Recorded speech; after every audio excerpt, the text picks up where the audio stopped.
Hi, I'm B. Smith. Welcome to B. Smith with Style. Today, clay pot cooking with Dionne Warwick. A tour of a New England pewter factory. Homemade food gifts. And the art of toll painting. Discover each special moment. Reach out and grab life day by day. Add just a touch of magic. Find your own kind of style. Walk away with a smile. Every day's your own holiday. Celebrate living in all that you do. Every day's a brand new day. Believe in yourself. Find a style that's right for you. Clay pot cooking dates back to ancient times, and it's still a popular way to cook today. I've invited a very special guest into the kitchen, Ms. Dionne Warwick, and she has a new CD called Dionne Sings Dionne. What the world needs now. What the world needs now. Love, sweet love, sweet love. The world needs now. What the world needs now. Love, sweet love. Hi, Dionne. Hey, baby. How are you? I could not be better. Well, Everything's welcome. wonderful. Thank you. So, Dionne Sings Dionne. Yeah. That's exciting. I figured I might as well do it. Everybody else has been doing it. See? You know? But I love what you did with your son. Oh, thank you. Yeah. They've both been very, very integral to the making of this recording. And Yeah. we're gathering a new audience and hopefully sustaining the one I've created over these past years. With those 5 Grammys. Yeah. We Isn't like nice? that. Yeah. And what the world needs now is love. You got that right, girl. What we're preparing today is a Kejanu chicken. Now, this is a dish from the Ivory Coast, and it is prepared in pottery that's made in the Ivory Coast. Yeah. And that's what's very special to me. And I bought this pottery down at the Museum of African Art here in New York. All right. Fell in love with it. And what I like is that the women in Africa make this pottery, and this is the way that they earn their living. Oh, so we're going to wow. put all of our food into this. We're not going to add any oil to it because it actually steams the chicken inside the pot. So I this like is going to that. be light. So let me tell you what we're going to do first. If you'll just chop up some carrots there, and I'll do the same with peppers. I'm going to put in 3 carrots. I'm going to put in 2 peppers. And the key to this dish is what adds a little spice is these habanero peppers.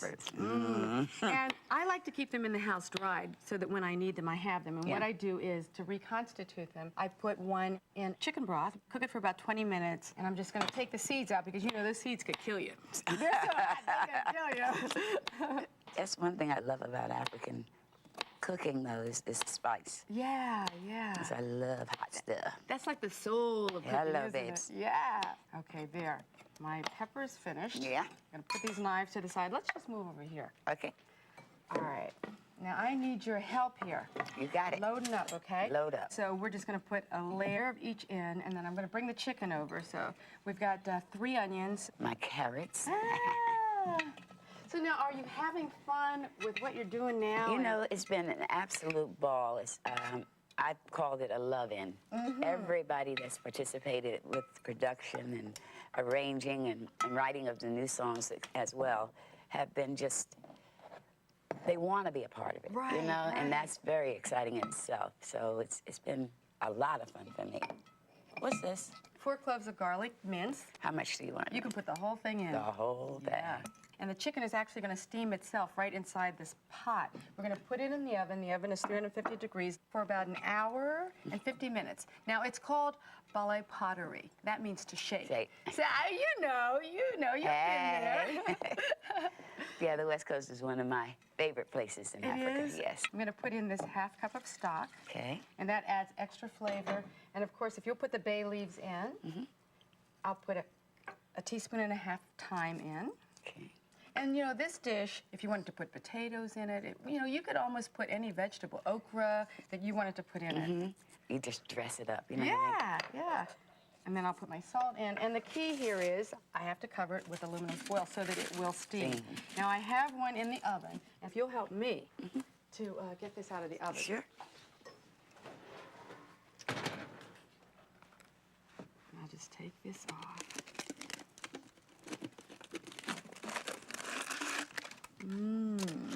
Oh, Doesn't dear. it smell good? Okay. Now, I'll just start by taking some of the chicken out. Oh, that looks great, Bee. And I have some rice that we're going to have with this. And I My made a favorite nice rice. salad. Turn on some music. Preferably Dionne sings that's Dionne. right, that's right. And when I pour this out, if you will put the parsley on it to garnish Sure, it. I will.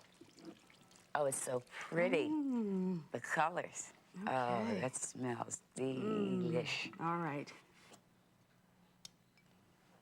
That is beautiful. The color, look at the color. Okay. Okay? I think it's time to go into the dining room. My pleasure. This has been great. Thank you so much for joining me today. Believe me, it's my pleasure. And I want to say something. I'm going to suggest to everybody that they buy Dionne Sings Dionne. It's a great gift to give, so thank you. Thank you, Barbie. Thank you so much. Let's see. Gotta do it. Next, a tour of a New England pewter factory. To find out more about the recipes and other projects on the show, visit my website at dsmithwithstyle.com. Pewter has a tradition on dining tables that dates back to the early American settlers. I'm here in Connecticut at Woodbury Pewter with Brooks Titcomb, and he's going to show us how they make pewter here. How are you? Fine, thank you. Now, this is a family business that's been around since the 50s, right? Correct. Tell me a little bit about it. It was a family business started in the 50s by my father and my great aunt and carried on for now the third generation. So tell me a little bit about the history of pewter. Pewter basically dates back to before the Roman Empire and has been an alloy that's been in constant use ever since. I've often heard pewter being described as the poor man's silver. What's that all about? Well, silver was extremely expensive way back when, as it is now, and highly taxed. Pewter could take on all the shapes, styles, and glimmer of silver, and yet was affordable to the common man. And what exactly is pewter? Pewter is an alloy made up of 92% tin, 6% copper, and 2% antimony. It's either made into ingots for casting, like this, or it's rolled into discs and sheets for spinning and other types of fabrication. Probably make an item like a candlestick, similar to this. Oh, that's beautiful. Well, actually, we make this in our shop, which is right behind. Perhaps we should go and see it. I'm ready. Let's go.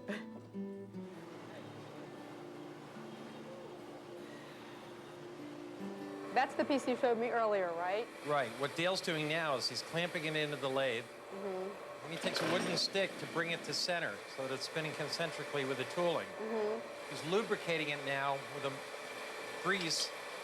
And now he's taking this steel spinning tool and carefully working the piece back and forth to bring it down to the desired shape on the tooling. That is so amazing. Notice he's also taking the tip of the tool and pushing in at various times to make lines. He's going to trim it. Now he's going to take a stick and twist a roll onto the bottom of the piece of metal.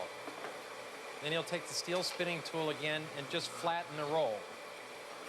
It's And then amazing. the piece is complete. That is really incredible. There, Barbara, what do you think? That's amazing. I can't believe you took this and made this in such a short time. Well, that's how we made the base. Why don't we go see how we make this intersection? Excellent. Thanks, Dale. I love seeing how things are made. But tell me something. Are you just doing reproductions? Well, originally when my dad started, we only did reproductions. Over the years, we added more, and recently we've started adding a lot of contemporary items, too. Now to make the center section of the candlestick, we're going to start off with a two-part bronze mold, and Stephen's going to take the mold, put it together, clamp it, and bring it over to the casting pot, which is filled with molten 500-degree pewter. He's then going to take some of the pewter, pour it into the mold, and slowly lift the mold so that it goes evenly from one end to the other in the mold. Then Stephen's going to tip it back, taking out the still molten metal, but leaving some metal inside. Then you'll note as he opens the mold and taps it apart with a rawhide mallet, it'll expose a pewter casting That is amazing. similar to this, which we're going to cut here and cut here to make one of the center sections for the candlestick. And then these two pieces, which are called sprues, will go right back into the pot and get melted. And then to show you how quickly it goes from the 500-degree molten to the solid, I'm going to take a little bit of in the ladle and bring it down to the floor, pour a little strip, and you'll notice as quickly as it went in the mold, how quickly this has turned to a solid. Unbelievable. Who knew? So now, Barbara, you've seen the spun parts being made, and you saw some of the castings being made. And what we're going to do is join these together so that we make the candlestick. And Tony's going to do that now. So we'll give this to Tony, and he's going to take a top. He's going to put some flux on it. He's going to line the piece up, and he's going to start heating it with his torch. He's tapping it right now to bring it in line. He's going to take his solder and apply it right to the joint that he wants to join the two pieces together with. Now that those two pieces are joined together, Tony's going to take the other piece that we need, which is the base part of the casting, and the very base that you saw being spun, and he's going to add these pieces in much the same fashion.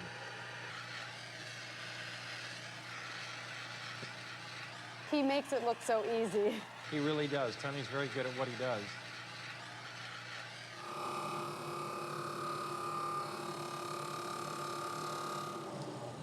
So, Barbara, here's the candlestick completed in a bright finish, and this is the traditional satin finish.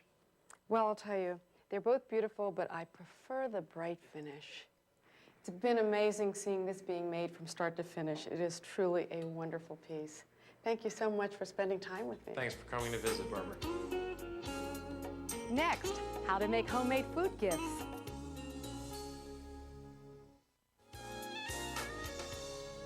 Homemade food gifts make wonderful and thoughtful presents that allow you to add your own personal touch and style, which is something I love to do whenever possible. Martha Gill is the author of Modern Food Gifts, and she's going to share some of her unique ideas with us. Hi, Martha. Oh, Pete. Thank you so much for coming up. I love your books. Modern, but it's a twist. It's kind of more like living for the moment and enjoying. But be doing gracious at the same Yes. time.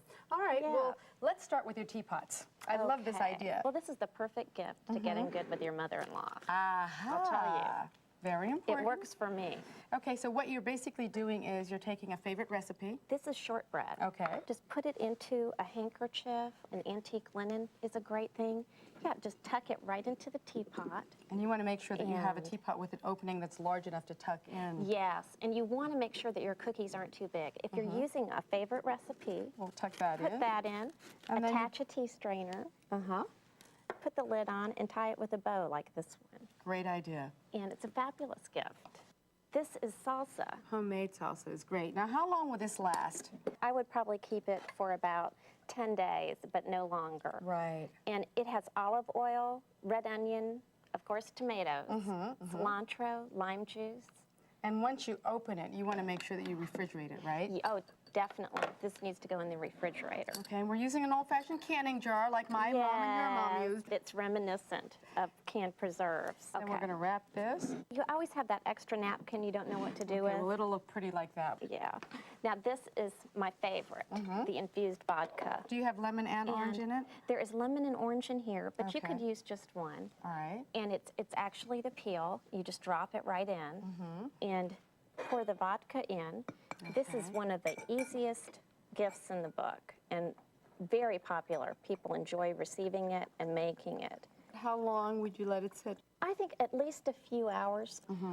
Now you've got these stoppers. You can use And they're- funky stoppers, different Yeah. colors. So that looks Yes. beautiful. Now I happen to love Exactly. olives, and I see you Oh. have mixed olives here. And we're going to do the same thing. We're going to put the olives in the bottle, right? Yeah, and make sure that you get a mouth that's wide enough that you can get the olives in. And then we've got an herb mixture, oregano, basil. And about how much would you put in? I put in about 3 teaspoons Okay. Would All do it. And then we'd put our olive oil in. and just pour that right in. And I see you have one that's finished over there. Here is the finished one. I'm going to wrap it in a placemat, and if you wanted to, you could have 2 placemats and give it to a couple with a loaf of crusty French bread. Which would be a great beginning Yeah. to any meal. And your wrapping becomes part of your gift. And you're using raffia, and this is how the end product would look, and that looks Yeah, great. And just tied it all together. Well, tell me about some of the other gifts you brought with you. I have coffee and tea in a cigar box. For just a few dollars, you can pick up these cigar boxes at cigar stores, and you want to definitely scrub it and get it clean, and then line it with some art paper and put your favorite coffees and teas. I love the basket. That's an old apple seed basket. And I put different types of grains and rice in there. And since I'm from Atlanta, I've got grits. I love grits. I had cheddar grits this morning at the Waldorf. The grits bring out the southern accent, you know? They do, they do. And I see that you have an Asian packet over there that's, that's bundled in silk. which Asian brings- noodles in a wrap. Well, I like the idea of putting the cornbread in the little pots and the windowsill tin with the herbs and spices in it. Great ideas. All easy, all just simple, modern, and easy. Well, thanks for coming to visit me. I hope you'll come back again. Dee, thank you. You're welcome. Next, the art of toll painting.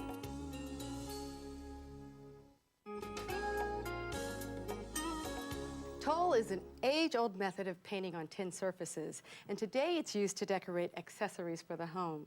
Suzanne Inglesby has created a collection that is featured in the Rue de France catalog, and she's going to show us how it's done. Hi, Suzanne. Hi, nice to meet you. Nice to meet you, too. Tell me, how do we get started? Well, first thing is put on the coat of prime, and sometimes you can get some nice effects with the brush strokes as well. Okay, so it depends on what you want to achieve. Yes. Okay. Now, when you're priming, and this one's primed, right? Yes. What do you use? I use all water-based products, so I just let it dry overnight, and the next step is to apply glaze. Make sure that we have our paint stirred up. Right. So then what we'll do is take our brush and just sort of smush some on like that. Okay. And then with our larger brush, which you have one right there, take the brush. Smudge. And actually, you're not using a lot of paint, are you? No, very little paint. Rub it a little more like this. There's a little action there. Yeah, usually. yeah. Okay. And that piece has a nice texture on it, which It makes does. it look nice. This one is a little bit more contemporary. Okay, so that's my first step. So then we'll leave that to dry overnight. And the next step is to stripe it. Okay. And I can show you on yours the way that I do it. I use a small brush. These are all acrylic paints, and you mix them with a little water. And then this brush fits perfectly right in here. But then I have to do run it this. across Let like me that. try this. Okay. And then once you go all the way around, to make the inside look nice and finished, I then take the brush like this. Okay. But This is coming out nicely. yeah. So I would want to go inside mine, Yes. too, on the inside. You would okay. put down the smaller brush and Go then to the use larger this one. brush? And the next step is to decide what kind of a pattern we want to put on it. You're going to put the bees on. 'Cause Yes. You and I both have those bees in common. Yes. So you could use any piece of fabric, wallpaper, anything that you want. I trace these little bees with a permanent marker. Turn it upside down and you smudge some chalk on here. This is just regular old kids' chalk. And get the whole thing covered. Okay. Shake that off. And then what you'll do is you'll take a ballpoint pen, sort of decide where you think The the bees, should bees would look buzz. well. All Yeah, right. and then just trace them on. Okay. There. Perfect. Nice. Great. Okay, so after we do that, we will take our gold paint. You have a little brush Okay. over there, and we dab it in, and then we'll start painting the bees. You get it nice and smooth on there. All right. Perfect. And that can dry just for an hour or so. Doesn't have to wait overnight. And then I use a tinier brush, and I put the details on. Fill it in, and that's it. Very pretty. And there we have our bee. So now when you're finished with something like this, what do you use to coat it? You can use any sort of a water sealer, semi-matte or a matte or a high gloss. And this is a high gloss. And it just depends on what type of finish you want. Yes. And the last thing that I always do is sign my piece so that everybody knows that I painted it. And this one I did, and I put your name on it. Well, it's beautiful, and I thank you so much for Thank bringing your you decorative very art much. to us. That was Thank really fun. you. That's our show for today. Thanks for watching, and remember, whatever you do, just do it with style.